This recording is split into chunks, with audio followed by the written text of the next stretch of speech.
Muy buenos días, bienvenidos a este desayuno.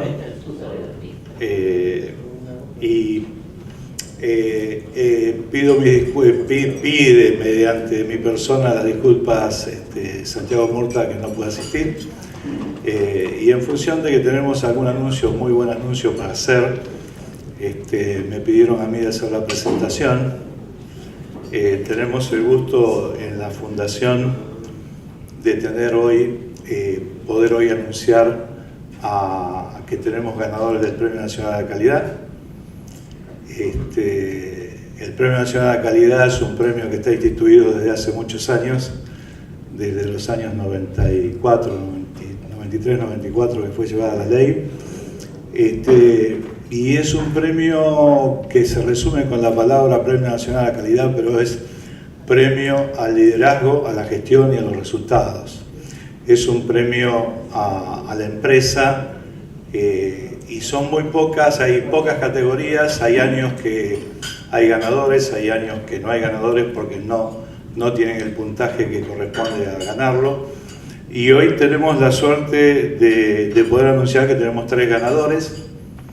Y bueno, nuestras felicitaciones a Interbanking, Tasa Logística y Siderca de Tenaris. Así que pido un aplauso para ellos.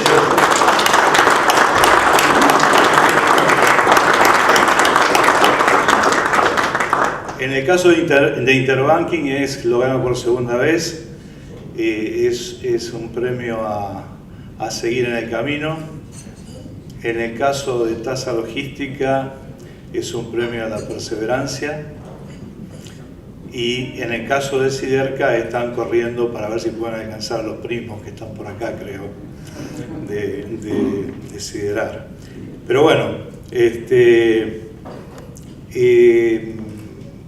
el gusto de tenerlo a Jorge Ader y a María Eugenia Salas de Interbanking y Tasa Logística, y lamentablemente no pudo venir la gente de Tenaris, pero bueno, nuestros saludos a ellos y decirles que en sí el premio, cada vez que uno ve un premio de esta naturaleza y el que pudo participar reitera momentos, puedo hacer una mención a una frase que alguna vez escuché, que dicen que la calidad es como la lluvia, tiene una sola dirección, es de arriba hacia abajo. Por eso mis felicitaciones a todos los que comandan todo este equipo de gente que ha podido plasmar lo que toda una organización hace, que es trabajar en la mejora continua.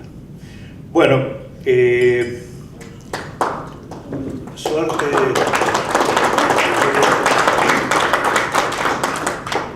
Que tengan suerte y que el presidente Macri lo entregue, porque a veces se tarda mucho para que el gobierno entregue los premios.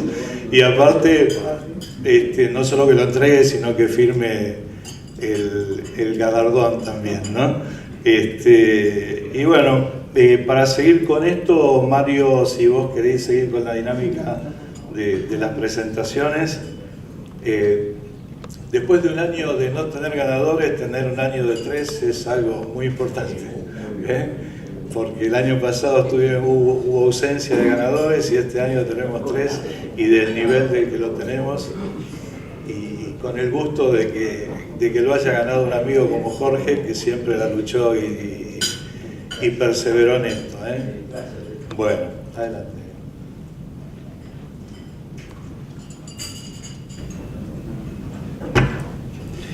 Muy bien, bueno, un solo anuncio adicional, y que queremos dar la bienvenida a 2 nuevos miembros del espacio EXC, que es el Laboratorio de Hemoderivados de la Universidad Nacional de Córdoba, y NB Desarrollos, en el caso del Laboratorio de Hemoderivados, Pascual Fidelio, su director ejecutivo, el representante, y Alex Sacal, presidente de NS Desarrollos.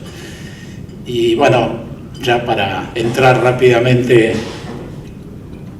en la presentación de hoy y en forma breve, todos creo conocen muy bien a Felipe Noguera, que se ha desempeñado como consultor, como estratega, en más de 40, estratega y encuestador en más de 40 elecciones presidenciales en distintos países, ha asesorado a un gran número de jefes de Estado en la comunicación gubernamental y asesora con frecuencia a grupos de la sociedad civil, think tanks, empresas, gremios empresariales, etc.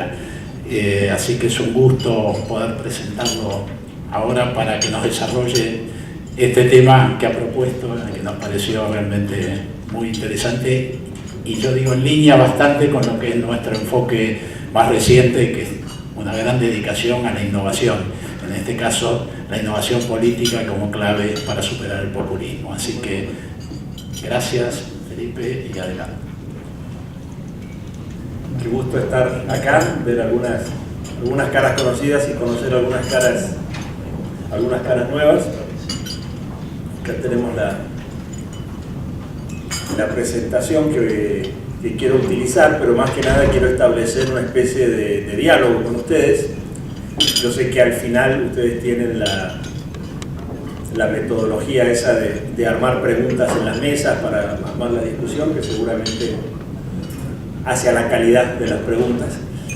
Yo quiero a eso agregarle algo. Van a ver que desde el comienzo de mi presentación, bastante al comienzo por lo menos, les quiero hacer algunas preguntas a ustedes, no para que me las contesten en ese momento, sino para que vayan pensando y las podamos o incorporar a esa discusión, o también sé que ustedes tienen mecanismos después de registrar eso y que eso siga un camino, digamos, de seguir trabajando sobre esos temas. Justo me encontré acá con Marcelo Sternberg, que yo trabajé en lo que hoy se llama Accenture, cuando ni siquiera se llamaba Accenture, del 78 al 82, o sea, hace unos pocos años. Y yo estudié matemáticas y ahí trabajaba en planificación de sistemas y en programar computadoras y esas cosas. Pero a partir de empezar a hacer un posgrado en economía y sociología, terminé asociándome con uno de mis profesores, que era Manuel Mori Araujo, que falleció hace unos meses, y durante casi 20 años fuimos socios en una empresa que se llamó Mori Araujo Noguera y Asociados, donde combinamos un poco al principio el conocimiento de sociología de él y de estadística y procesamiento de datos míos, y armamos una empresa de encuestas, pero que después fue llevando a muchas otras cosas. Entonces esto a mí me permitió hacer algo que yo siempre había querido hacer, que era tener una empresa más científica, de investigar cosas, hacer algo de política. A mí desde chico siempre me gustó la política. Cuando yo tenía 10 años me eligieron presidente de mi clase en Chile, yo viví unos años en Chile, y a los 3 meses me dieron un golpe. Y después fui tesorero y descubrí dónde estaba el poder, o sea, tuve una educación política muy temprana que todavía me sirve mucho. Y entonces en todos estos años he estado como recorriendo, si se quiere, este espacio entre lo más tecnológico, matemático, teoría de juegos, estrategia, etcétera, y el mundo de la política, de tratar de ayudar a que la gente gane elecciones o que haga un mejor gobierno. Y también de ayudar muchas veces, y casi es lo que más hago ahora, a empresarios y especialmente a grupos empresariales o gremios a que avancen sus agendas, digamos, dentro de las nuevas reglas del juego. En los últimos 20 años me he dedicado mucho al tema del populismo. Yo estuve en Venezuela el día que fue electo Chávez por primera vez, no fue culpa mía, pero yo estaba ahí. Y fue muy interesante ver ese fenómeno. He trabajado y he visto qué ha sucedido en Ecuador, en Bolivia, obviamente acá en Argentina, en Nicaragua, en El Salvador, y he desarrollado distintos enfoques o metodologías para enfrentar el populismo una vez que está en el poder. Quizás acá en Argentina de esas cosas lo que más relevancia tuvo, se hizo más público, fue cuando trabajé entre el 2006 y el 2010 con el campo, en toda la época de la 125, la mesa de enlace y todos esos temas. Y esto me ha permitido, como decir, esta especie de ida y vuelta, si se quiere, entre el mundo más empresarial y el mundo más político. Y ahora, en estos últimos tiempos, me estoy metiendo más y más en el tema de innovación, startups, aceleradoras, incubadoras, hay todo un mundo de estas cosas, pero una de las preguntas que yo me hago es si podremos utilizar algunas de estas ideas para mejorar la política. Entonces acá tengo una presentación que voy a desarrollar, que es una especie de híbrido, una cruza, digamos, entre una cierta visión de cómo funciona el populismo y algunas de las ideas que traigo de esta mirada sobre los startups y todo esto, y ver qué resulta de esta mezcla. Creo que inclusive algunas de las cosas que salen de aquí pueden hasta aterrizar, por decirlo de alguna manera, en organizaciones como las de ustedes. Nosotros, por ahí no se ve demasiado de ahí al fondo, pero creo que esta es la única que tiene letra tan chiquita. Desde que yo soy chico, que en Argentina se hablaba del populismo, si ustedes se ponen a googlear e investigar la palabra populismo, creo que se usa por primera vez hace unos 150 años en Estados Unidos, en la época de la reconstrucción, digamos, después de la guerra civil, y como en muchos estados aparecen los líderes populistas, que básicamente eran líderes que decían lo que la gente quería oír, o sea, ponían las reglas de juego por encima de los motivos por los cuales se habían establecido esas reglas de juego. El populismo no es una cosa nueva, pero desde aquellas elecciones del 83 ha habido varios amagues, ¿no? Parecía que Alfonsín, ese famoso 30 de octubre del 83, cuando le gana sorpresivamente, si bien nuestras encuestas lo predecían, a Luder, Argentina cambió. Y después con el Plan Austral parecía que cambió. Y después Alfonsín terminó tratando de armar el tercer movimiento histórico, etc. Y la Argentina parecía seguir siendo la misma. Ponen como fecha de elecciones, quizás les trajo mala suerte eso, el 6 de septiembre de 1987, ¿no? Para los que les interesa la historia, el 6 de septiembre de 1930 fue el golpe, digamos, el primero de la serie de golpes de la década del 30. Vuelve de alguna manera el peronismo. Luego, cuando Menem llega al poder en el 89, era terrorífico, gente se iba del país, etc. Y dentro del propio menemismo aparece esta idea, ¿no? El Bunge-Born, primero, ¿cómo se llamaba el primer ministro que me dio a la semana? No, Rapanelli vino después. Roy, después Rapanelli, después vino Cavallo, y parecía que Argentina también se encaminaba de cierta manera, pero ya para el segundo gobierno de Menem era todo, ¿no? Todas estas relaciones con las provincias, etc. Y vivimos otra vez eso. Con De la Rúa parecía que otra vez la alianza decía vamos a mantener las cosas buenas que hizo Menem, pero lo vamos a hacer sin tanta corrupción, o sin corrupción, ¿no? Y con más sensibilidad social, pero eso duró 2 años, apareció la Banelco, el propio Alfonsín no apoyaba a De la Rúa, etc. O sea, hemos tenido muchos amagues, y entonces cuando vemos los resultados de las elecciones de hace un mes, cuando vemos los acuerdos logrados ayer, cuando decimos, parece que esto va, uno se hace un poco la pregunta, ¿será que sí estamos empezando a cambiar esto o es otro amague? Y por supuesto, como siempre en este tipo de charlas, parte de la respuesta está en qué vamos a hacer nosotros, en qué va a hacer gente como nosotros. Si nosotros nos convertimos en meros espectadores de este proceso, probablemente sí va a volver a ser otro amague y otra frustración. Entonces, al hablar de populismo en este caso en particular, como les digo, he juntado 2 cosas, populismo por un lado e innovación política por el otro. Y entonces cuando hablo de innovación política, y acá viene un poco el desafío a ustedes, les pido que vayan pensando, que vayan anotando, es más, en la conversación que recién ya salió uno, que vayan pensando temas que serían pasibles de este tratamiento de innovación política. De repente decir, sería bueno que tal persona se metiera más en temas públicos. ¿Cómo hacemos este startup, si se quiere, de liderazgo? ¿O será necesario armar un nuevo partido o algo distinto de un partido, algún tipo de organización política nueva? Existe el concepto que yo llamo el de los partypreneurs, ¿no? Que uno Si uno hace que cualquier palabra suena como entrepreneurs, suena mejor, ¿no? Si yo dijera gente que arma un partido político, ustedes dijeran, partypreneur suena más sexy. Estoy diciendo lo mismo, ¿no? El tema de los issues, del advocacy, es decir, en la nueva política del mundo, en la política estable, impulsar temas no pasa necesariamente por los partidos políticos o por los sistemas institucionales formales. Tenemos formas de impulsar temas a través de los medios de comunicación, a través de las organizaciones, etc. Si yo tengo un tema y quiero que el gobierno de Cambiemos lo adopte, y voy a hacer, me pongo en la fila, digamos, de la cola ahí para tratar de influir sobre ellos, de que por favor se ocupen de este tema, vamos a ver cómo me va. Si yo armo una movida por fuera y genero capital político, seguramente me van a dar más importancia, ¿sí? O sea, ahí hay un tema de innovación. ¿Cómo impulso este tema, genero capital y después me voy a sentar a la mesa o voy a golpear a la puerta?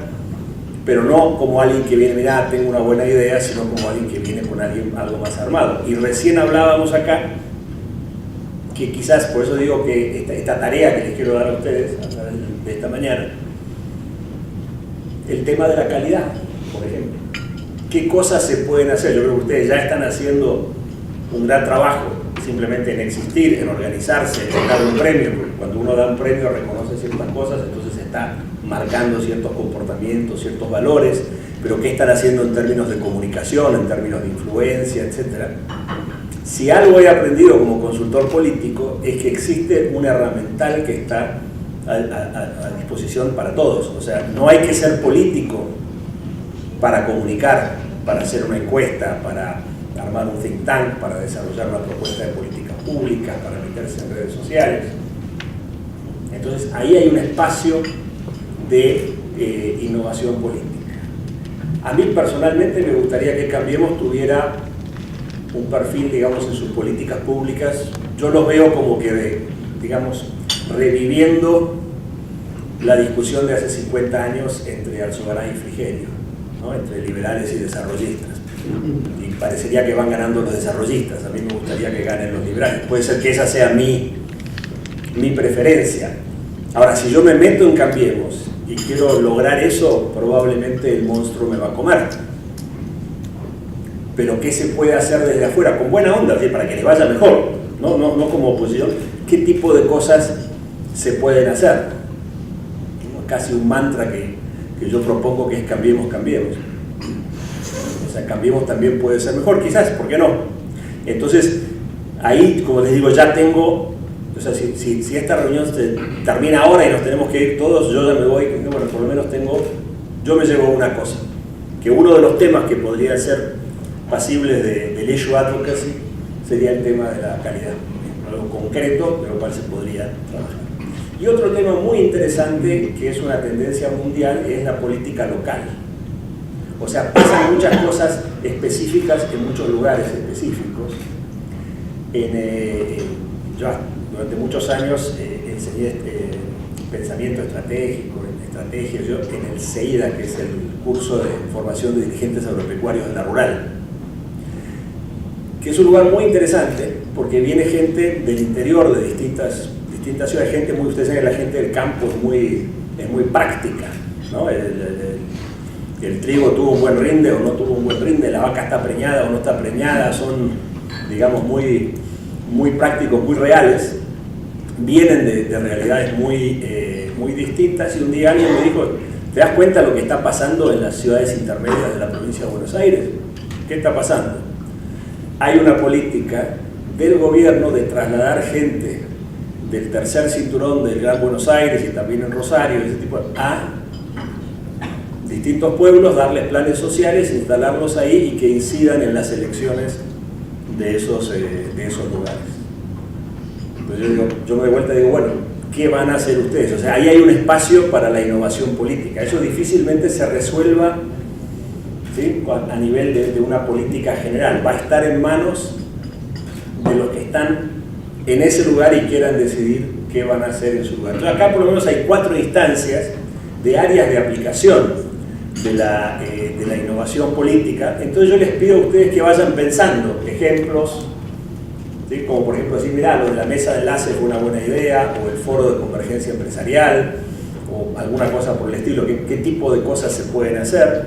Los desafíos que hay, las amenazas que hay, personas o perfiles de personas que ustedes piensen que sería interesante que más gente así se meta a política. Yo todavía me he metido en varios seminarios sobre el tema de innovación, hablando de inteligencia artificial y de Big Data y todo eso, y uno ve toda una generación de gente, digamos, de entre 20 y pocos y 30 y largos, pero para quienes el tema político es la luna. ¿No sería interesante que alguna de esta gente se meta en política? Este es el tipo de idea, de discusión que me gustaría plantear. Por eso digo que es un poco como la tarea para las mesas. Vuelvo al tema del populismo, o sea, voy a andar ahí medio como que tratando de mezclar, como les decía, populismo con innovación.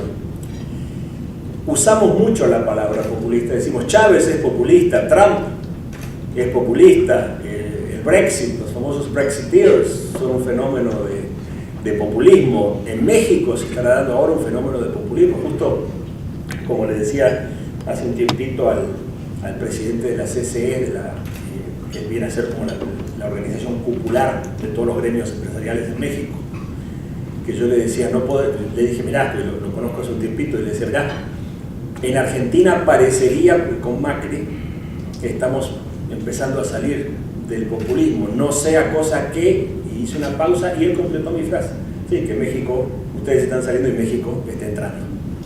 Y en Chile aparecen ciertos riesgos si uno lee un poquito por debajo de los liderazgos personales lo que está pasando en Chile. O sea, este es un tema más profundo, no es simplemente los populistas. Y en Argentina, ¿qué pasa? Todavía hay populismo después de Cristina. Yo quiero tratar de profundizar primero, para ser un poco más técnico, cómo funciona el tema de las elecciones, de las instituciones y qué es lo que defino como populismo. Y para simplificarlo, ¿no? Supongamos que yo voy a hacer una campaña, algo, y tengo como un 100%, ¿no? Hago mi encuesta, quiero ver en qué está el electorado, digamos. Y entonces hay como distintos modelos, cómo se ve esto históricamente. Las campañas de tipo europea son más tipo guerra de trincheras. ¿Sí? Hasta los años 90, más o menos, fines de los 80, en Italia la democracia cristiana sacaba tantos votos, la izquierda sacaba tantos votos, se movía un poquito de esa forma de guerra de trinchera, y en muchos países durante mucho tiempo fue así. Entonces uno tenía que había gente que estaba con nosotros, pero que de repente lo que estoy tratando de graficar acá es solo una parte estaba movilizada, iba a ir a votar. Lo que yo tenía que hacer era movilizar a los que ya estaban de mi lado. Y acá, bueno, este amarillo no se ve tanto, ahí dice otros, o mis oponentes, ellos, nosotros ellos, jerga de jugador de bridge, también están tratando de hacer lo mismo. En esta forma de ver las cosas, no hay tanto indeciso, no hay tanta gente en el medio, sino que ya más o menos sabemos, estos son peronistas, estos son radicales, y a ver si se ponen las pilas, si se organizan, si se unen o no. Los candidatos suelen ser líderes, movilizadores, organizadores. La movilización del partido, las estructuras es muy importante, y son importantes las ideas, los afectos, la identidad. No sé si ustedes notaron que en Argentina casi nadie dice yo apoyo al peronismo. La gente, ¿qué dice? Soy peronista. ¿Sí? O sea que si el peronismo se organiza, ahí estoy. ¿Sí? Entonces esa campaña tipo estructural, típica de las elecciones europeas, digamos, de hace unos años, luego aparece frente a esa lo que conocemos como, yo la llamo la campaña americana, donde hay gente que está conmigo, gente que está con el otro, y hay indecisos. Y lo que me interesa es comunicarme especialmente con los indecisos. Normalmente voy a tener que de alguna manera consolidar mi voto, le voy a quizás hacer algún ataque al otro, pero lo más importante que es que mi candidato sea una especie de vocero, como un vendedor, que se comunica con esta gente y que sus propuestas son más bien beneficios. No es tanto votar así porque vos pensás esto. Votá por mí porque vas a tener mejores carreteras o mejor agua o lo que sea. Y una campaña típicamente, hasta hace no tanto, era una combinación, movilizar mi gente, ir por los indecisos y hacerle algún daño al otro. En tiempos populistas hay muy poca gente que realmente está conmigo, con nosotros, ni nosotros ni ellos. Hay un montón de gente donde vienen a aparecer nuevos polos, se desorganiza el espacio y hay mucha gente enojada, mucha gente que dice, mira, este sistema no me toma en cuenta. Hay gente que está enojada y que entonces es pasible a otro tipo de ofertas, digamos. Entonces nosotros podemos estar tratando de movilizar el partido, pero somos muy poquitos, o podemos estar tratando de convencer a los indecisos, pero los indecisos ni nos oyen, porque más que indecisos son justamente gente que está enojada, gente que rechaza todo. Entonces acá esto mismo visto de otra forma, lo que dice es que cuando la democracia representativa de alguna manera explota y genera un vacío porque ya no está funcionando, la gente dice, está muy bonito su sistema pero no está resolviendo mis problemas. Ustedes saben que la naturaleza aborrece los espacios vacíos y la política también. Los vacíos en la política, igual que en la naturaleza, se llenan. Y entonces ahí entra este populismo que básicamente es poder. Es alguien que dice, yo quiero ocupar este espacio, vos querés que yo te diga esto, te lo digo. Vos querés que estás enojado por esto, sí, tenés razón.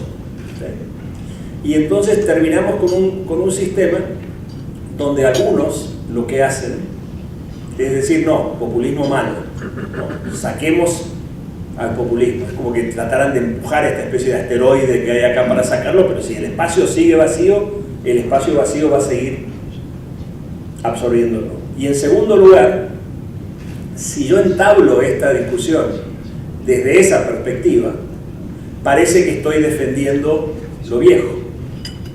Si ustedes ven qué pasó en Venezuela antes de que ganara Chávez, una implosión de los partidos políticos, el famoso pacto del punto fijo que tenían los venezolanos, realmente no le resolvían los problemas a la gente, había pobreza, había corrupción, y entonces yo digo, no, Chávez es malo y me pongo a defender el sistema anterior, la gente dice, yo prefiero tomar un riesgo con Chávez. En Ecuador también hubo como 7 presidentes en 10 años antes de que llegara Correa. En Bolivia, ¿no? El chiste era que la cantidad de revoluciones por año parecía esos discos de vinilo de antes, de tantas revoluciones por minuto, ¿no? Había golpes todo el tiempo, fraccionamiento político, espacio vacío, aparece Evo Morales. En Argentina, en el 2002-2003, si ustedes se recuerdan el resultado de la elección del 2003, Menem 24, Kirchner 22, López Murphy creo que 18 o 17, Lilita 16 y Rodríguez a 15, Moró, que era el candidato radical, 2. O sea, también una gran atomización, un gran espacio vacío donde la gente en las encuestas le pedía primero a Duhalde y después a Kirchner que restableciera la autoridad presidencial. O sea, había un pedido de llenar ese espacio vacío. Entonces un primer error que es muy funcional a los populistas es cuando los antipopulistas son eso, son simplemente antipopulistas y se ponen a defender lo viejo cuando justamente lo viejo tenía graves falencias y eran de alguna manera la causa de lo nuevo. Entonces la manera de trabajar sobre esto es llenar ese espacio vacío.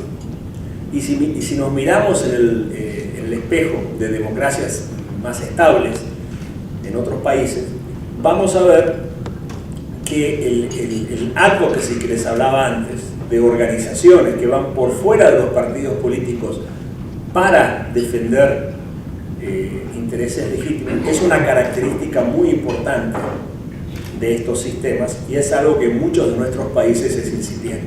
Y al paso los felicito a ustedes porque ustedes en el fondo son un grupo de advocacy.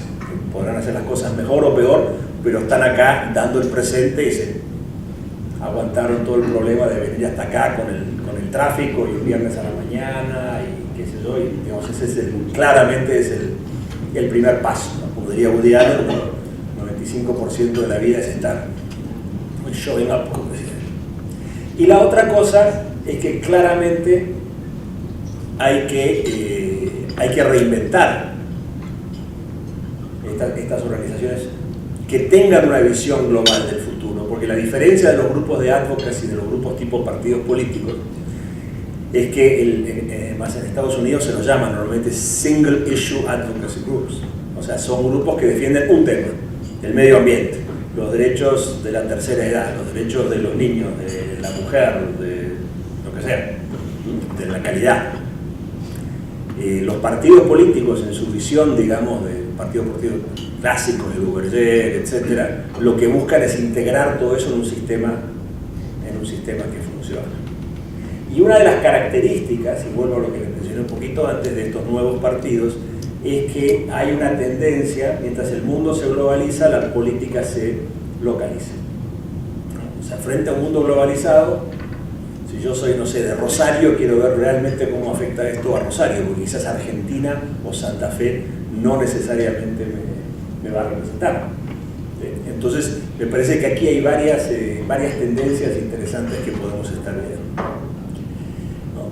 Entonces, frente a esta... Perdón, ahí me fui para atrás. Les sigo recordando la tarea, soy como el profesor que si tienen una tarea se los recuerdo. De qué cosas se les ocurren, qué cosas podemos innovar para ayudar a llenar ese espacio vacío, porque la tendencia histórica, si nosotros hiciéramos acá un ejercicio muy sencillo de inteligencia artificial, digamos, o de proyección del futuro, es que el populismo en Argentina va a volver, porque hasta ahora siempre volvió. La única manera que no vuelva es que hagamos algo realmente distinto. Una versión anterior de esta presentación, que la di por primera vez hace casi exactamente un año, 2 días después de que ganó Trump, casi que esto habrá sido como el 11 de noviembre del año pasado. Yo me la pasé, como digo, 20 años hablando del populismo. Yo participo mucho de la Asociación Mundial de Consultores Políticos y la latinoamericana, y voy a reuniones de la europea. Tengo muy buenos amigos que me toleran y decían, uy, ahí viene Felipe otra vez a hablar de populismo. Hasta que ganó Trump, hasta que ganó el Brexit. Y de repente todo el mundo quería hablar de populismo. Y entonces el primer panel el año pasado en Denver de la conferencia fue sobre populismo. Y se habló de Trump y se habló de lo que estaba pasando en Austria. Esa flechita que está ahí, yo estoy moderando el primer panel. Me pidieron que modere el primer panel y que hable de América Latina en el segundo panel, y nos pasamos 2 días hablando de populismo. Había 150 consultores políticos ahí, más o menos, para redondear, 50 republicanos, 50 demócratas y 50 de otras partes del mundo. Los demócratas y los republicanos no entendían nada. Estaban en shock con el triunfo de ser los republicanos también. Y los extranjeros estaban felices, porque decían, bueno, al fin, ¿no? Al fin les tocó. Vamos a ver qué pasa. Acá puse esta foto que es de la casa del gobernador de Colorado. Muy buena persona, nos invitó ahí el cóctel cuando llegamos ahí de recepción del evento. Y ustedes ven hasta en la arquitectura de esa casa, esa cosa muy del establishment, ¿no? Y en Estados Unidos está el establishment de los políticos, el establishment de los networks de la televisión, el establishment de los que escriben las columnas de opinión en el New York Times, y Trump le ganó a todos esos, porque él interpretó ese enojo que había en esa parte media, ¿sí? Y en ese primer panel, la persona que está al lado mío, creo que esa persona que se ve ahí, era la encuestadora de Hillary Clinton. Y fíjense, este es la primera lámina de la presentación de ella, que la tenía preparada de antes. Ahora, ella había preparado una presentación suponiendo que Hillary ganaba. Y entonces su lámina era con todas estas fotos horrendas de Trump, ¿no? Como queriendo hablar, mirá, el antipolítico, el poder, cómo nos enfrentamos al insurgente, pero suponiendo que iba a hablar de cómo le habían ganado. Fue una presentación muy interesante. La verdad que ella hizo un trabajo excelente. Yo tengo la sensación de que no le dieron bolilla en la campaña, que es algo que recién alguien me preguntaba acá por Durán Barba, que lo conozco mucho, hace muchos años, somos medio amigotes, y yo decía, el gran éxito de Durán Barba es que Macri le hace caso. En realidad es un gran éxito de Macri. Y todos ustedes que han hecho alguna vez algún trabajo de consultoría para empresas o algo, me acuerdo que en Accenture era involvement of top management, todo lo que había que lograr. O sea, siempre, si uno es asesor y no le hacen caso, no sirve para nada. Yo tengo la sensación de que esta señora tuvo una situación parecida, y ella encontró, acá seguramente no lo pueden leer, pero les voy a explicar qué es esto. Acá hay una pregunta que dice: si todo lo demás es igual, ¿usted estaría más cómodo con un presidente hombre que con una presidenta mujer? Entonces solo 23% de los norteamericanos adherían a esta frase, digamos, sexista. Eso incluía a 2% de los que votaban por Hillary y a 44% de los que votaban por Trump. O sea que un mensaje tipo vote por un hombre, no una mujer, claramente era un mensaje perdedor, era un mensaje que no daba votos. Pero esta última de acá decía, en el mundo del trabajo hoy, los hombres tienen que enfrentarse a por lo menos tanta discriminación como las mujeres. Y entonces aparece un 40% que está de acuerdo, y es un 70% del voto de Trump. Y esto ilustra cómo en campañas electorales el mensaje no es lo que se dice. El mensaje es lo que la persona entiende. O el mensaje es el concepto que previamente estaba en la cabeza de la persona y con la cual el estímulo que yo doy entra en resonancia. Entonces nos encontramos en Estados Unidos, que hay otra pregunta parecida, ¿no? A mí me molesta que en Estados Unidos va a haber una vez más no blancos que blancos, 21% de acuerdo, otra vez 27 Trump, 5 Hillary, pero en la América de hoy los blancos enfrentan por lo menos tanta discriminación como las minorías, 90% del voto de Trump y 51% del total, ¿sí? Solo 12. ¿Qué quiere decir esto? Que a veces alguien como Trump, dando un mensaje que parece ser sexista o racista, en realidad está entrando en resonancia, como decimos, con una mayoría o por lo menos una parte importante del electorado, especialmente en Estados Unidos eran hombres, que decían: está muy bien que tengamos cierta deferencia con las mujeres, con los latinos, con los negros, pero ¿y yo? Parece que hay una discriminación en contra mía. La manera de decir eso era quizás mandar algunos mensajes un poco más extremos, pero el efecto era este. Y esto ilustra una de las cosas que les decía antes de la gente enojada. Yo ahora les voy a contar un poquito de qué cosas vi en distintos países, pero una de las conclusiones es que en distintos países, distintos grupos están enojados por distintas razones. Entonces, por ejemplo, en América Latina, el famoso consenso de Washington, la reforma del Estado, la privatización, la apertura de la economía, a la larga va a hacer que estemos todos mejor. Pero a la gente más humilde, ese a la larga le sonaba mucho a la teoría del rebalse, al trickle down, y que nunca les llegaba. Entonces, ¿qué pasa en América Latina? En América Latina los pobres están enojados. Y como los pobres están enojados, ¿qué mensaje resuena con los pobres? El socialismo del siglo XXI. En Estados Unidos son los hombres blancos los que están enojados. Entonces entra en resonancia el mensaje de Trump. En Europa, que más bien hay un conflicto entre la integración europea y las naciones, aquellos europeos que dicen: a mí Europa, yo soy europeo, dicen, yo no soy francés o alemán, yo nací en Alemania, pero hago mis negocios en Francia, estudié en Inglaterra, como jamón del jabugo y tomo vino italiano y soy feliz, pero hay otro alemán que dice: no, yo soy del pueblo tal y a mí la Unión Europea no me está resolviendo los problemas. ¿Quiénes están enojados en Europa, los que no están recibiendo los beneficios de la integración europea. Entonces, ¿cómo es el populismo en Europa? Es nacionalista. ¿Sí? O sea, tenemos el mismo fenómeno de enojo, mensaje que resuena con el enojo más emocional que racional, ¿sí? Pero los motivos y los grupos son distintos. Inclusive, esto simplemente comparado en Estados Unidos, la rabia, la sensación de que en el futuro voy a estar mejor o no, explicaba mucho más la intención de voto que el nivel de ingreso, por ejemplo. No era que los ricos votaban por Trump y los pobres votaban por Hitler. Con eso yo agarré esa presentación y este señor que está acá, Juan Luis Bosch, que es uno de los principales empresarios de Centroamérica, me pidió que diera una charla a estas fechas del año pasado en un grupo que se llama el Central American Leadership Initiative, un grupo que toman líderes, es un grupo de desarrollo de nuevos líderes, toman creo que 4 líderes por año de 5 países y hacen un curso de desarrollo de liderazgo, van al Aspen Institute, etc.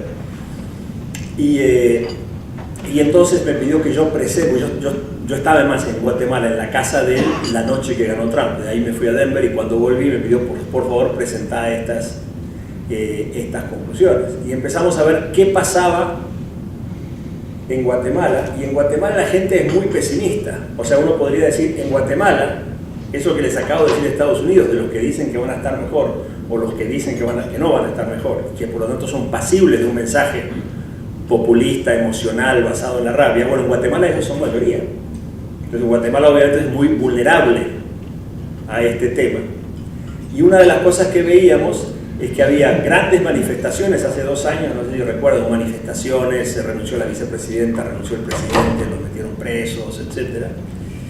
Y esto era más o menos un poquito después de esas grandes manifestaciones que hubo acá en Argentina. Yo pude comparar de las encuestas, no pretendo que puedan leer esto, pero acá lo que me dice es como un 60-70% de la gente decía yo no fui a las manifestaciones, versus algo así como un 10% que dice yo sí fui, acá en Argentina era como un 11%, pero había un 60 o 70 que yo no fui, pero estoy de acuerdo con. Es decir, esa gente, esa manifestación me está representando, ¿sí? Y entonces ahí lo que había que hacer era indagar por qué estaban enojados. O sea, tenemos estos fenómenos sociales y podemos ir entendiendo e inclusive comparando entre países. Eso fue el 21 de noviembre. El 24 de noviembre fui a dar una charla a la Universidad de Zagreb. Por supuesto que acá hay que dar una explicación de qué hacía uno en Zagreb el 24 de noviembre. No sé si alguien puede hacerla, tiene memoria, pero el 25 de noviembre empezaba la Copa Davis. Entonces, con unos amigos nos fuimos a ver la Copa Davis y yo dije, me encanta ir a ver tenis, somos muy amigos, pero me divertiría más todavía en mi viaje si podemos hacer algo sobre populismo en la Universidad de Zagreb. Uno tiene gustos un poco, ¿no? Cada uno se divierte a su manera. Entonces, Marco, que también es socio de la Asociación Internacional de Consultores, que había estado en Denver, me armó esta cosa, había unos 30 estudiantes de posgrado, consultores, etc. Y hablar de corrupción en Croacia era como hablar de corrupción en Argentina o hablar de corrupción en Guatemala. O sea, uno empieza a ver todos estos puntos en común entre distintos países y empezar a ver, bueno, qué podemos encontrar en cada uno de estos lugares. De ahí, volviendo a Buenos Aires, primero fuimos a Italia y estuvimos ahí 2 días antes del referéndum. Inclusive tuve una reunión con Elisabetta Piqué, no sé si la conocen, que es la corresponsal en Europa del diario La Nación y es una gran franciscóloga, digamos. Y acá está Matteo Renzi, que había propuesto una reforma constitucional. ¿No? ¿Perdón? Un comentario para mí, ¿sabes cómo la agarró? Él propuso una serie de reformas con la cual todos los italianos estaban de acuerdo, pero después personalizó la propuesta y dio a entender que un voto por esa propuesta era como apoyo por él. Y De Gaulle decía que la regla número 1 de los referéndums, porque la vida política de Gaulle fue marcada por varios referéndums, el problema con los referéndums, decía De Gaulle, es que la gente nunca vota por el tema que está en la papeleta. La gente vota para expresar otra cosa. O sea, que esto de la rabia y el odio, eso no lo descubrimos nosotros ahora. Se ha sabido siempre que los procesos electorales a veces asumen un significado distinto del que le quiso dar el que lo organizó. Entonces, ¿qué pasó con Matteo Renzi? Perdió como la guerra, correcto. En Alemania, yo seguía volviendo, hicimos una especie de focus group acá con algunos empresarios, con otro gran amigo político alemán, en Múnich. Y a mí me fascinó, porque dije, voy a ir a hablar de populismo Alemania. Mejor primero me quedo callado y veo qué dicen. Bueno, a los 30 segundos, todos los alemanes estaban hablando de Hitler. O sea, no había ningún prurito, como uno dice, bueno, mejor no. Era impresionante, o sea, con una apertura, decir, bueno, a ver si se viene la Tercera Guerra Mundial, qué pasa con la amenaza de los sirios, y qué sé yo. Y Volker, este amigo mío, que es consultor político también y profesor ahí de la Universidad de Múnich, él dice, mirá, acá en Europa, en vez de hablar de clase alta, media o baja, hay que empezar a pensar en la clase global y la clase local. Es decir, gente que de alguna manera es beneficiada por este proceso de globalización y gente que no. Y eso explica muchas más cosas, ¿no? Entonces, este concepto me pareció súper interesante. Yo se los acabo de mencionar a ustedes, pero saliendo de Alemania lo empecé a aplicar en otros lugares y en muchos lugares, por ejemplo en México, donde fui después de eso, también están con el tema obviamente del TLC en Estados Unidos y bueno, a quienes favorece, a quienes no, y López Obrador y las reformas de Peña Nieto, etc. O sea, uno puede tomar una idea de un lado y obviamente hay que adaptarla. Este es mi amigo y colega Paco Abundis, que es un encuestador muy conocido en México, y él estaba dando una clase de análisis político para asesores de gobernadores y senadores. Teníamos, creo que eran 18 personas que asesoran en México. Los gobernadores y los senadores son figuras muy importantes. Les describí un poco el tema del populismo. Todos dijeron, eso está pasando y va a pasar en México. Y todos dijeron, no tenemos idea qué hacer. Es algo que se viene a venir, excepto creo que 2 del PRI que decían, no, nosotros vamos a arreglar todo. Que rápidamente los demás dijeron, estos son parte del problema, ¿no? Pero es como que dicen, bueno, ¿qué hacemos frente a este fenómeno? En El Salvador, por ejemplo, acá, digamos, no tengo fotos de las reuniones, etcétera, pero los dos partidos que básicamente dominan la política, los dos van para abajo y va subiendo este espacio de gente que rechaza todo. Y ese es un indicador temprano que, como les dije, vimos en muchos otros países. Una excepción, un caso un poco raro, es Perú, donde sí se ha producido una especie de colapso. Obviamente tuvimos a Fujimori como populista ahí, y yo diría que hasta cierto punto tanto PPK como Keiko Fujimori, los dos responden a un espacio muy poco estructurado. Entonces Perú hoy es un caso súper interesante, de un país que va bien la economía, pero que la política está como muy desorganizada y es muy vulnerable. Veía en Bloomberg News esta mañana que algunas de las últimas acusaciones del caso Odebrecht podrían tocar a Kuczynski. O sea, es un tema bastante complicado. Volví a Buenos Aires, fíjense que estuve como un mes así dando vueltas por ahí, y fui al Club del Progreso, ¿no? Y digamos, como siempre, muy bien recibido ahí y súper interesante hablar de este tema, de si se estaba dando o no algún tipo de postpopulismo en Argentina. Pensé que ya había terminado el año pasado de hacer esta especie de tour de ir viendo qué pasa en distintos lugares, y un día pongo la televisión y aparece una encuesta del Bank of America diciendo que los que compran bonos en el mundo, los traders de bonos, lo que más les preocupaba en el mundo era el populismo. O sea, que el tema seguía ahí. Y este año fui a la reunión de la Asociación Mundial de Consultores Políticos. Esto es parte del populismo. Ellos entregaban unos premios. Yo no me gané, yo no participé por ningún premio, pero varios amigos míos que se ganaron premios no fueron. Entonces yo recibí el nombre de un montón de otros y me saqué esta foto. Parezco Michael Jackson en los Grammys ahí, pero ningún full disclosure, como dicen. Y después estuve en Londres 2 días antes de las elecciones también haciendo estas experiencias tipo Focus. Y fue muy interesante.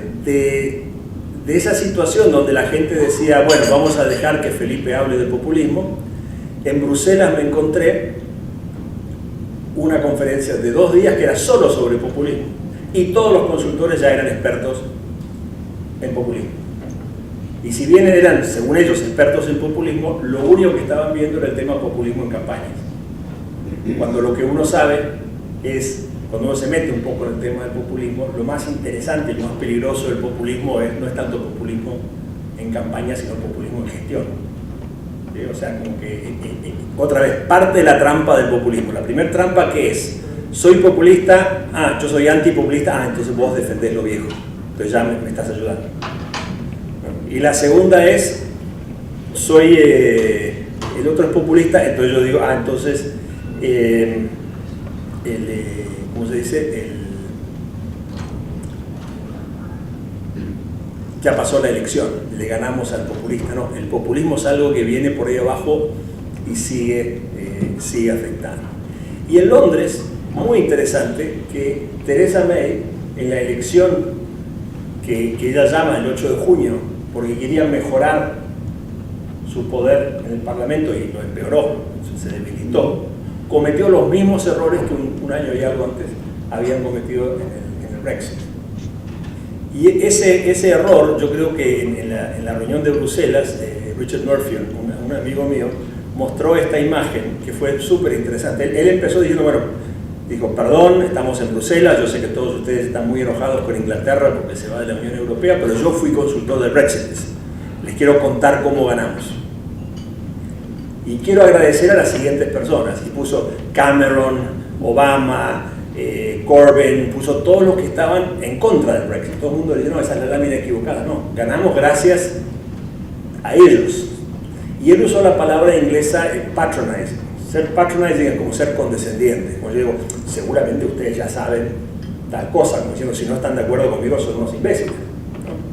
Obama le dijo a los ingleses, le dijo que si Inglaterra se salía de la Comunidad Europea, de la Unión Europea, él los iba a mandar al final de la fila, ¿no? To the back of the queue, para negociar algún nuevo acuerdo de negocios. Y entonces Murphy decía, primero, a los ingleses nos encanta hacer fila, o sea que no es una amenaza. Uno junta 2 ingleses y se ponen en fila inmediatamente. Y segundo, ¿quién se cree que es Obama para venir a decirnos lo que tenemos que hacer? Sin embargo, el tono de la campaña del Brexit era ese. Cameron, Obama, quien sea, decía, obviamente vamos a ganar porque seríamos todos estúpidos si votamos por el Brexit. Igual que en Estados Unidos decían, serías un estúpido si votas por Trump. ¿Sí? Y Theresa May tuvo exactamente ese mismo tono. Puede ser que ese votante enojado no tenga razón, puede ser que yo sí tenga razón, pero decirle, vos tenés que hacer lo que yo digo porque yo tengo razón y vos no entendés nada, no es muy inteligente. Fíjese inclusive en esta última elección que el esposo de la candidata era un experto en hablar con la gente. En este debate, el famoso del 92, está Bush discutiendo con Ross Perot, pero ¿qué está haciendo Clinton? Se está comunicando con la gente. Inclusive él es el que puso la moda, decía que cuando uno está en un podio así, hay que poner las manos así, como abrazando a la gente, y no así, no cerrarse. Entonces él tenía todos esos truquitos. Y su esposa, sin embargo, cae en esa trampa de hablar entre, ¿no?, lo que en México llamarían el círculo rojo. Bueno, acá se está usando un poquito la expresión ahora también. Ahora, con todo esto que estamos hablando de populismo, ¿qué es el populismo? Porque yo creo que después de todas este viaje, alguien me decía que el populismo es una buena excusa para viajar, digamos. Pero lo que uno ha aprendido es que es distinto en cada país, pero que tiene cosas en común, y quizás lo que uno va viendo en cada uno de los países uno la puede usar en sus situaciones particulares. Yo creo que el populismo no es el problema. Yo creo que el populismo no son los populistas. Yo creo que muerto el perro no se acabó la rabia. El populismo para mí es un síntoma. Entonces yo tomo este ejemplo de junio o julio del 81, no sé si alguien recuerda esto, pero de repente salió esta noticia de que habían muerto 41 personas de cáncer, que había una especie de epidemia de cáncer en San Francisco, de un cáncer muy raro, un cáncer de piel que se llama el sarcoma de Kaposi. Y el cáncer no es contagioso, o sea, había una especie de contradicción. Claro, esto era el SIDA. Lo que había era una epidemia de HIV. ¿Qué hace el HIV? Baja las defensas, y este cáncer era un síntoma, es lo que se llama una enfermedad oportunista. Mi tesis es que el populismo es como el SIDA, pero lo que tenemos que, es como el sarcoma de Kaposi. Lo que tenemos que averiguar es cuál es el SIDA, qué es lo que está bajando las defensas de nuestro sistema que hace que entonces podamos tener estos problemas. Entonces vuelvo a mi viejo esquema de que si el espacio está vacío se va a meter el populismo, y que lo que tenemos que hacer es reconstruir este tejido, digamos, de las instituciones que realmente sirvan para resolver los problemas de la gente. En realidad hay dos grandes, digamos, conceptos acá: democracia y república, ¿no? En la democracia votamos, en la democracia decide la mayoría, nos fijamos en cosas de corto plazo, estos temas emocionales son muy importantes. Y la república, nuestro sistema institucional, tiene mucho más que ver con los derechos individuales, los derechos de las minorías, con los contrapesos, los balances del largo plazo, y que el sistema aprenda. Y en los países, digamos, políticamente más estables, normalmente que tenemos, si queremos tener las dos cosas, ¿sí? Queremos que las mayorías se expresen, pero queremos un sistema que resguarde nuestros derechos, etc. Lo que sucede es que cuando las instituciones de la república se debilitan y cuando hay una especie de supremacía de la democracia contra la república, tenemos este fenómeno de populismo, donde está todo bien porque la gente votó, y mire, pero esa silla es mía, tengo derecho de propiedad, pero la gente votó que se la vamos a quitar, así que se la vamos a quitar porque es el derecho soberano del pueblo, etc. Entonces aquí aparecen dos conceptos. Uno, este tema de, por ejemplo, qué bueno lo que está pasando ahora en Argentina. La justicia está funcionando, el presidente se reúne con los gobernadores o se reúne con los sindicatos, o sea, este tema de reconstruir el tejido institucional. Eso me parece que es interesante. No sé para dónde va, o sea, creo que el gradualismo es una forma de hacer las cosas, no necesariamente una dirección. Pero me parece que una de las cosas que está sucediendo es que hay una agenda de reconstrucción institucional. Yo planteo un segundo problema, que es, si yo tenía de alguna manera un sistema en mi empresa, un software, y se cayó el sistema porque estaba sobrecargado o lo que sea, está bueno, reparo el sistema, hago un reboot, etc. Pero ¿será que ese sistema no hay que hacerle algún tipo de upgrade o cambio? O sea, yo creo que no solo hay que restablecer las instituciones de la república, sino que además hay que ver qué tipo de cambios se le hacen, ¿no? Entonces, básicamente lo que yo llamo genéricamente las democracias en desarrollo, tenemos el populismo versus las instituciones, pero insisto, sin caer en la trampa de que simplemente hay que restablecer las instituciones del pasado, digamos.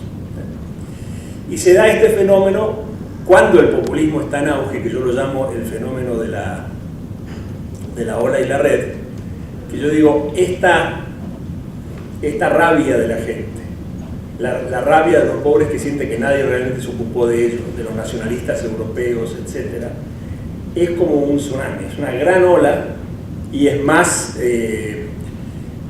fuerte de lo que pensamos.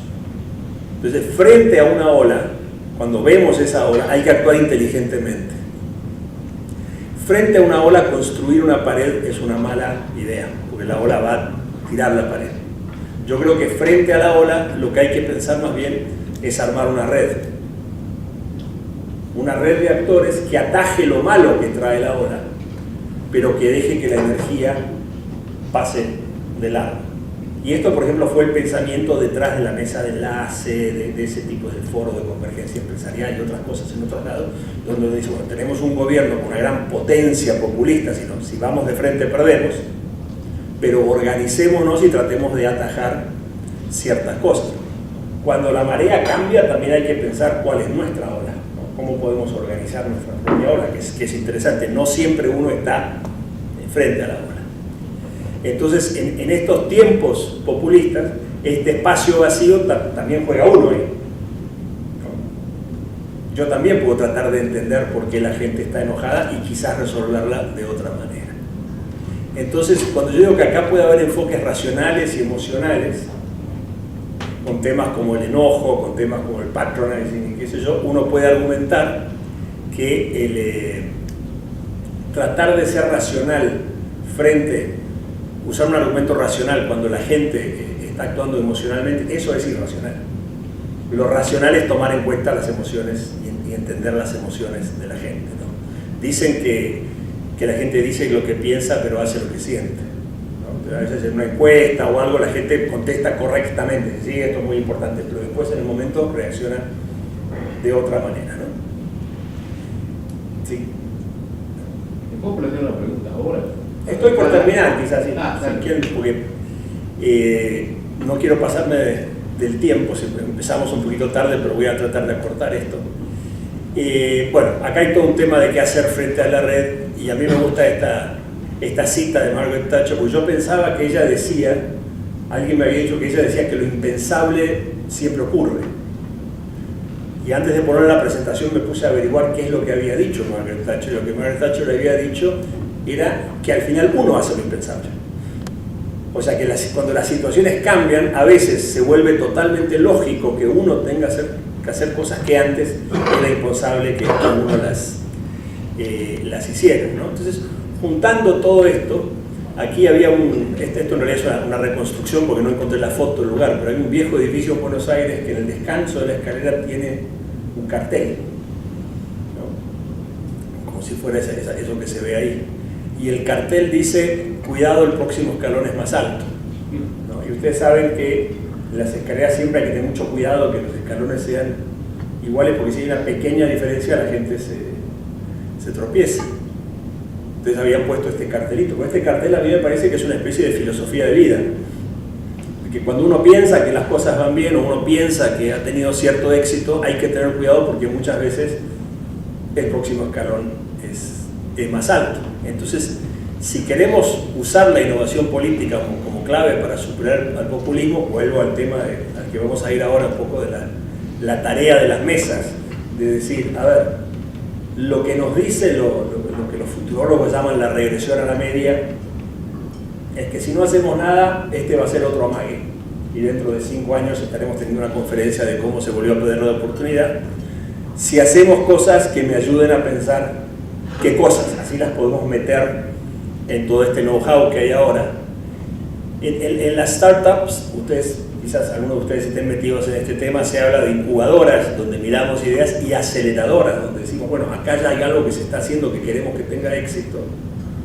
Hay ciertas cosas que podemos hacer, financiarlos, darles mentorazgo, educarlos en comunicación, en estrategia para que esto suceda más rápido.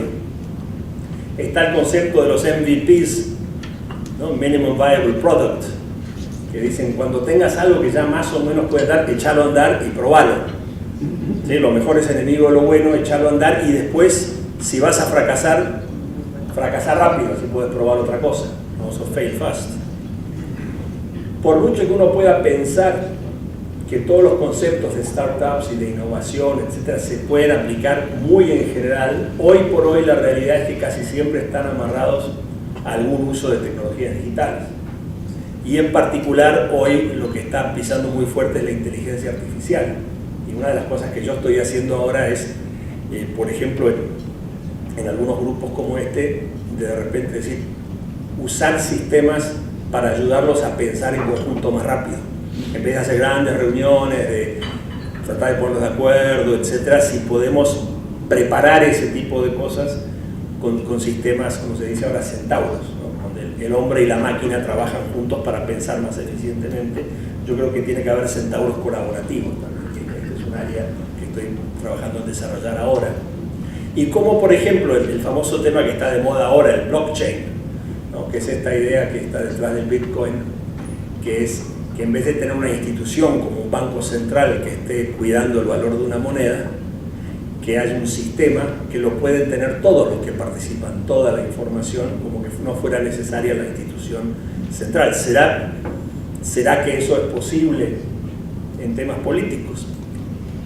Y el famoso tema de los ecosistemas, que yo lo pongo entre comillas porque para mí eco quiere decir sistema también, medio redundante, versus lo que podríamos llamar el corporate venture capital. Hay muchas empresas se han dado cuenta de que en vez de simplemente esperar que haya innovación por ahí, arman sus propias incubadoras o aceleradoras y de paso optimizan su outsourcing.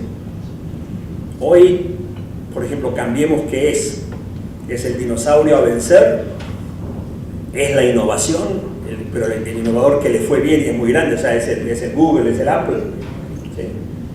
¿O será que en ese ecosistema alrededor de Cambiemos puede también estar esta especie de corporate venture capital? Así, acá hay muchas cosas como para pensar cómo se pueden relacionar estas cosas y realmente es un terreno muy fértil, ¿no? Acá esto lo presentó creo que Alejandro Pisitelli, de una investigadora inglesa o americana, no recuerdo el nombre en este momento, anteayer acá en Faena, y él decía que la confianza, o sea, la base de la institucionalidad en sistemas muy primitivos son simplemente las personas, después se institucionaliza, pero hoy quizás aparece esta nueva opción, que sería básicamente el blockchain, de un sistema distribuido con varios actores, pero sin una institución central, sino con una serie de protocolos que les permiten organizarse de esa manera. Así que por cuarta vez, creo que ya les pongo lo de la tarea, y decirles, me encantaría no solo escuchar sus preguntas, como sé que siempre las hacen, sino también sus propuestas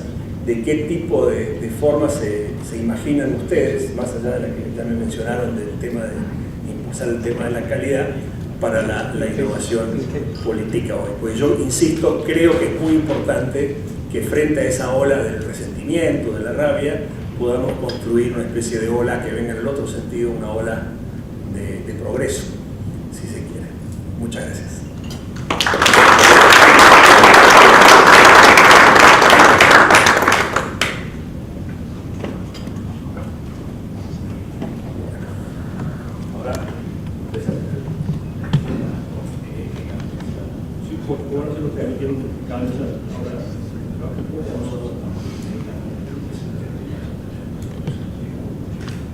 Lo podemos hacer, si quieren, si están listos para seguirlo, ya sabemos que hay una pregunta por lo menos. Si quieren, vamos de una vez. Yo quiero plantear lo siguiente, a ver. Ahí. Micrófono. Acá hay uno. Ya que yo,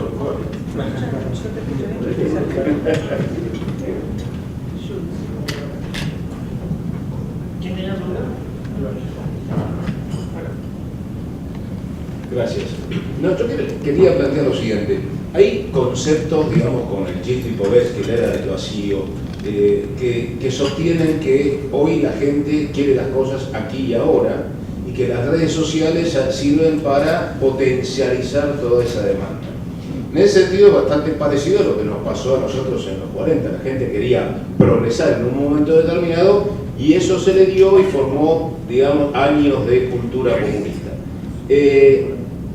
En esa demanda, si es así, de la gente lo quiero aquí ahora y no importan las ideologías, ¿cómo juega este concepto de la facilidad de penetración del populismo? En Guatemala, en el año 2002, y en Argentina, en el año 2002, se había producido un colapso. La gente estaba enojada y había mucha gente echándole la culpa a los empresarios. Propusimos con un grupo de colaboradores una propuesta, digamos, de advocacy en ambos países. En Guatemala el sector empresarial está más organizado que en Argentina, tiene una estructura popular y están más acostumbrados, digamos, a pelear más frontalmente. En Argentina yo diría que hay menos empresarios y menos empresarialidad en general, y además no existe esa estructura popular. En Guatemala se hizo el proyecto, en Argentina no. En Guatemala ganó un presidente pro-empresarial por muy poquito. En Argentina ganó Kirchner por muy poquito, que ganó la primera vuelta, pero realmente no fue muy pro-empresarial. Cuando uno va a estos proyectos de advocacy, una de las características que tienen, para usar la jerga norteamericana, americanas es que son research driven, mucha investigación. Hay que entender justamente todo esto. ¿Qué es lo que la gente quiere, cuándo lo quiere, etcétera? Nosotros lo que encontramos en Guatemala en ese año era que la gente quería empleo. Y el tema de mayor injerencia del Estado, mayor injerencia de la sociedad, no le importaba. La gente veía a la empresa como la que le iba a dar empleo, ya sea directamente en las grandes empresas o un efecto multiplicador a través de pequeñas. O sea, la gente decía, la gran empresa le da empleo a la pequeña empresa que le da empleo a mí, o trabajo. Pero veía una responsabilidad del Estado en eso. Entonces se armó una estrategia, gracias a tener todo ese research, y dijimos, bueno, el empleo se identifica con el sector privado, agarremos eso. Y el mensaje era, el sector privado y el gobierno se tienen que entender para que haya empleo, y nosotros vamos a dar ese empleo. Entonces se ocupó un espacio de esa discusión. En la teoría de la opinión pública, la gente puede tener dos ideas contradictorias a nivel latente. La gente es muy contradictoria. Pero una vez que uno activa una de esas ideas, la pone en discusión, se vuelve más difícil, es como que bloquea la activación de la otra. Entonces es una cosa como de primeriar. Y esto pasa mucho. Entonces, por ejemplo, el conflicto con el campo, nosotros encontramos que la idea de que el campo era tecnológicamente avanzado, o la idea de que el campo genera mucho empleo, que son ciertas y son buenísimas. Imagínense ser del sector que más empleo genera, directa o indirectamente, y tecnológicamente de los más avanzados, si no el más avanzado. Pero la gente no lo creía. Entonces, cuando el discurso del campo estaba basado en eso, la gente apagaba la cabeza. La idea de que Argentina tiene un gran futuro de la mano del campo, la gente sí lo cree. La idea de que el campo es parte de la identidad argentina, inclusive el 50 y algo por ciento de los encuestados que en su vida habían estado en el campo. Todo argentino tiene como la esperanza de ser estanciero adentro, no sé cómo es la cosa, cómo decirlo, pero digamos, eso, que es bastante irracional, es tremendamente útil. Por eso, hacia el final de mi presentación, cuando yo mostraba ese espacio vacío, yo decía, ese espacio vacío, esas conductas emocionales, están también a disposición nuestra para buenos fines. Ahora, si nosotros no lo hacemos, que venga alguien y diga, les voy a regalar viviendas o les voy a hacer y que entonces voten por él, en parte es culpa de que aquel mintió y en parte es responsabilidad nuestra por no haber hecho la construcción contraria.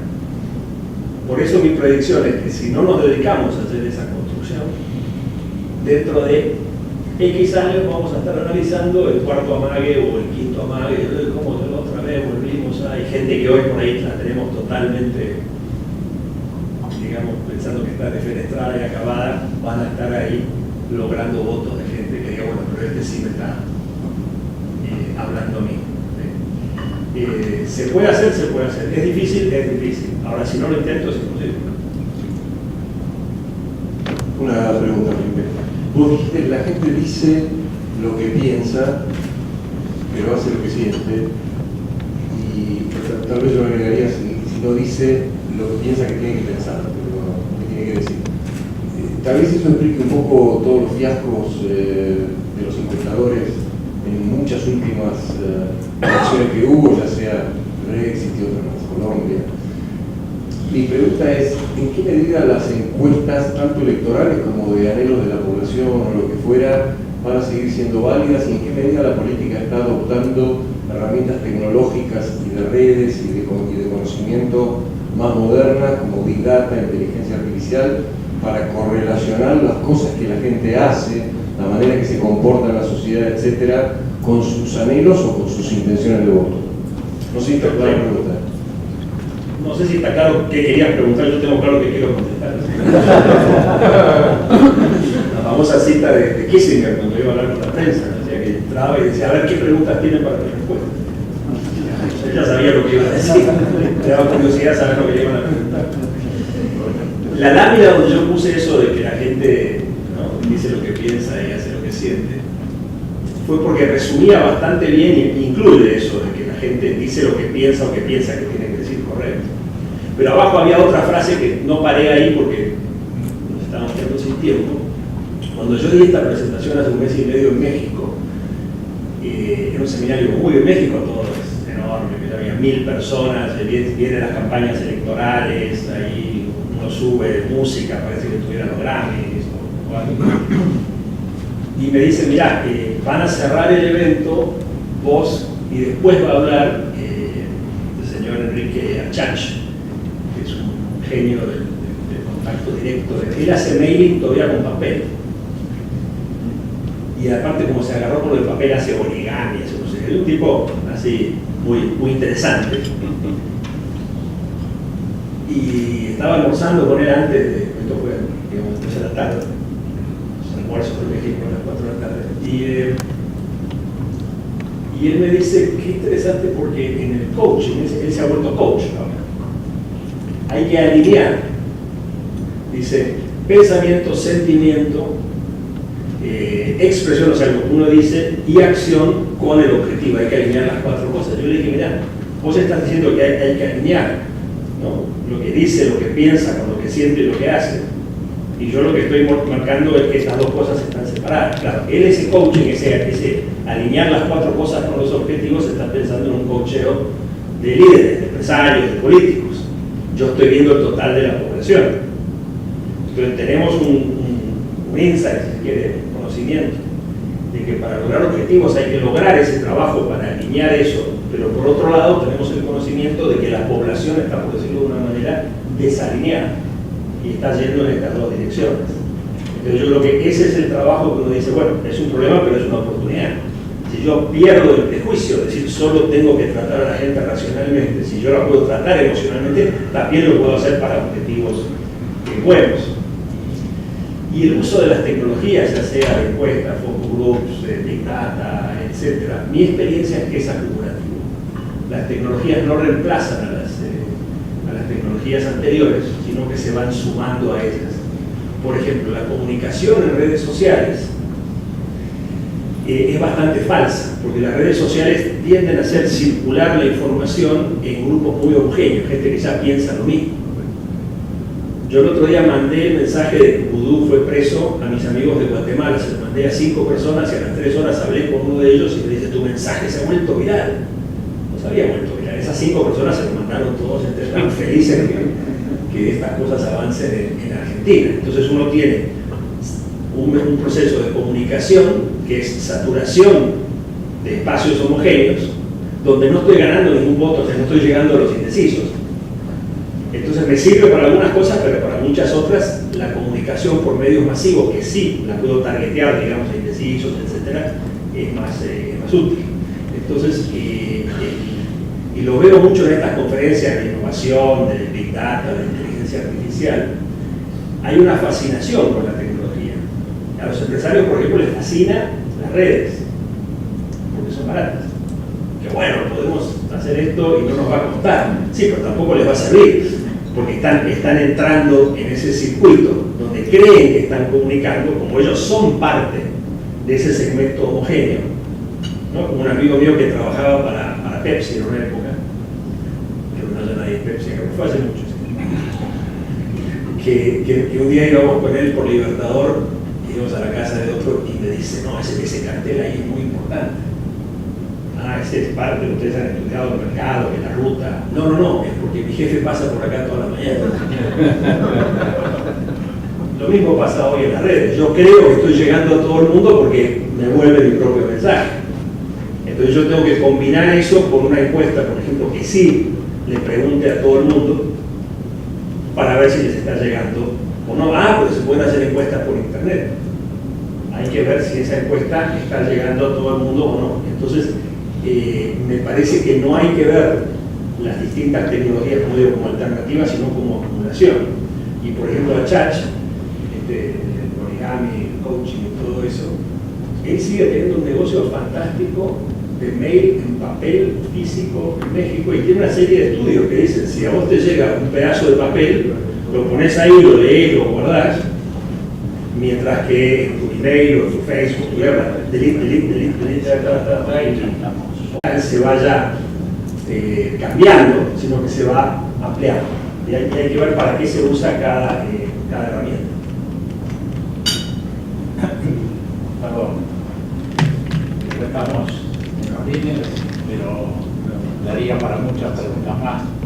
Hacemos una última pregunta. Felipe, ¿no crees que el fenómeno que describís acerca del populismo es el reflejo, por lo menos está emparentado con una cultura, con una sociedad consumista, con una sociedad sometida a determinadas campañas, con una sociedad poco solidaria y que consecuentemente se manifiesta con un populismo no solamente presente en los órganos de gobierno público, sino en la educación, en la universidad, incluso en el ámbito empresario, a donde se ha perdido profundidad con frecuencia y muchas veces resignamos conceptos por consigna. Si esto fuese así, ¿no sería conveniente aprovechar una oportunidad como esta para exhortarnos también en nuestros comportamientos individuales? Porque creo que ha sido muy claro y me parece inteligente, muy creativa, y te lo agradezco, estas propuestas de participar, como me permitiría sintetizarlo. Pero creo que también nosotros, cada uno de nosotros, sobre todo aquellos que hemos sido beneficiados en una sociedad donde cada vez hay más excluidos y nosotros pertenecemos a un sector muy favorecido, ¿no será el momento de plantearnos también individualmente una actitud más crítica, más profunda, a donde tratemos de cuestionar a Ray Mills cuando hablaba del fin de las ideologías y tener cada uno en lo individual, insisto, una actitud más reflexiva, más crítica y más solidaria? Esto también creo que debiera ser este desafío personal, una manera de enfrentarnos con este populismo que a muchos de nosotros nos ofende, pero no solamente en su aspecto político, sino en otras circunstancias sociales que a veces nos resulta muy difícil convivir y tolerar. De acuerdo totalmente con él, porque hay como dos puntos acá y quiero resaltar el primero, la importancia de participar. Me acuerdo que cuando nos fue bien con la resolución 125, con el campo, cuando se logró el voto no positivo de Cobos y el campo se metió en el proceso electoral del 2009, la consigna era que la gente participara. Yo preparé una serie de presentaciones sobre el tema de participación y un día estaba trabajando sobre eso. Estaba en un club de tenis y había un socio del club, yo no lo conocía, que estábamos charlando, que me había presentado que era griego. Y dice, qué interesante la participación. Vos me dices, ¿sabes cómo se dice en griego el que no participa?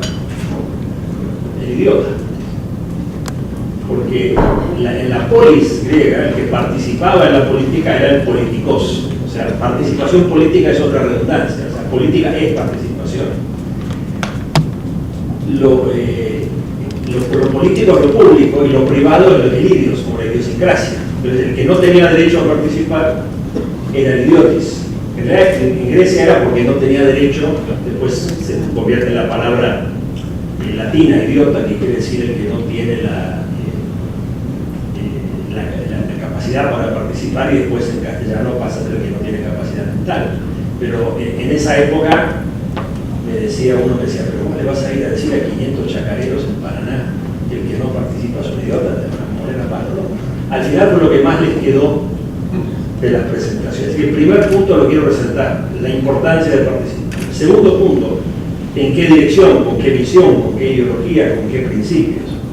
Una de las cosas que yo he encontrado, y lo he hablado mucho con Martín acá, que es el que, gracias Martín por traerme a este evento, es que cuando uno ve el tema de las startups y las aceleradoras y venture capital, etc., y uno dice, ¿por qué alguien invierte en estas cosas?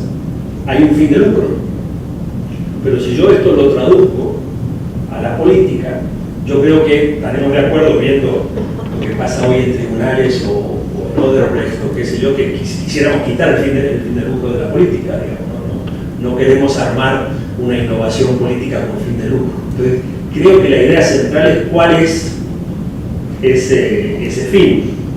Ahí, quizás en este ejercicio intelectual de tomar cosas de otros campos, un ejercicio interesante es retomar un poquito lo de este consultor americano Simon Sinek, que habla de Starting with Why, que dice que lo más importante de las empresas, etcétera, es primero tener esa causa, ¿no? Y es un concepto que yo he usado bastante en Perú, ya que ustedes saben que en Perú la causa es una comida, pero que viene de una causa que se emocionó la independencia, todas estas metodologías, todas estas formas de hacer política, está todo muy bien, pero si no tenemos claro, esa idea nos puede llevar a cualquier lado. Y yo les confieso que una de mis principales preocupaciones con este gobierno es que tengo muy claro qué cosas están tratando de superar, la calidad de gente buena que están tratando de incorporar, pero no tengo muy claro para dónde van.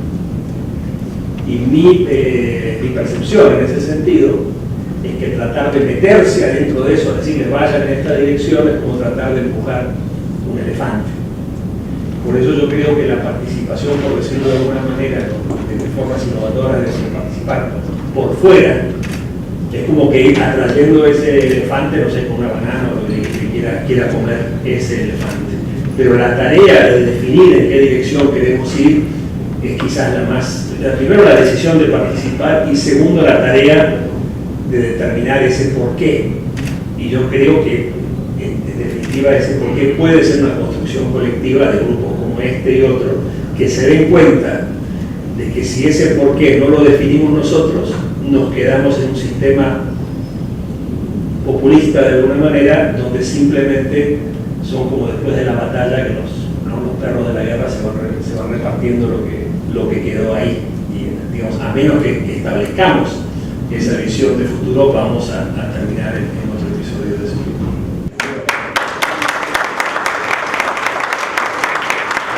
Muchas gracias, Felipe. Yo creo que da mucho para pensar. Estoy un poco mareado. Yo tomo todo, pero lo mejor que escuché fue el último que dijiste. Hay muy buenas intenciones, hay un montón de cosas, está trayendo gente muy buena, pero la verdad, yo tampoco creo que muchos de nosotros no sabemos para dónde va. Sería bueno que Karen en algún momento y que lo haga. Bueno, gracias por la reunión y bueno, hasta la próxima.